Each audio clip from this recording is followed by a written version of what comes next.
میں تو بات کرنا چاہوں گا جسٹس محمد علی مظہر کے دیے گئے اس فیصلے کی جس میں انہوں نے صدر مملکت سے یہ کہا تھا کہ وہ اپنے نوٹیفیکیشن میں ترمیم کر لیں یا پھر ایک آرڈر جاری کریں بطور پریزیڈنٹ.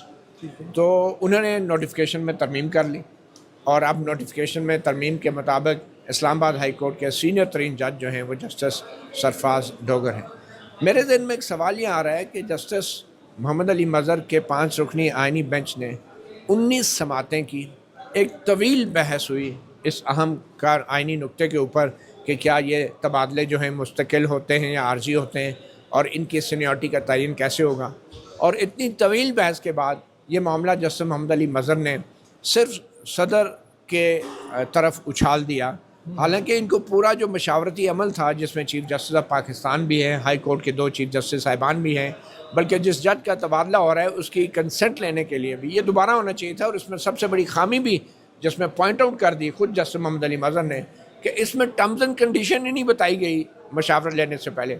اور میرے خیال میں جسٹس محمد علی مظہر نے معذرت کے ساتھ ایک چالاکی یہ کی کہ بجائے اس کے وہ سارا مشاورتی عمل دوبارہ شروع کرتے، اس میں پھر ایک بہت بڑا مسئلہ آ جاتا چیف جسٹس یحییٰ آفریدی کے لیے کہ جو پبلکلی کہہ چکے تھے ہم میڈیا والوں کو کہ ان کی نظر میں یہ جو تبادلہ شدہ ججز ہیں باٹم میں جانے ہیں. تو اگر یہ سارا مشاورتی عمل ریمانڈ ہو جاتا اور دوبارہ سے مشاورت کی جاتی تو پھر تو یہ تبادلے ہو ہی نہیں سکتے تھے، کیونکہ چیف جسٹس یحییٰ آفریدی نے تو نہ کر دینی تھی.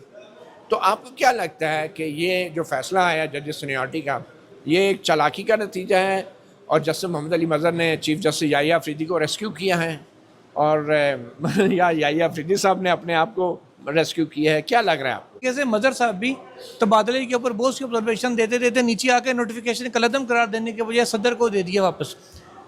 ریزن اس کی کیا ہے؟ متی بھائی کھلی بات کروں گا، ٹھیک ہے.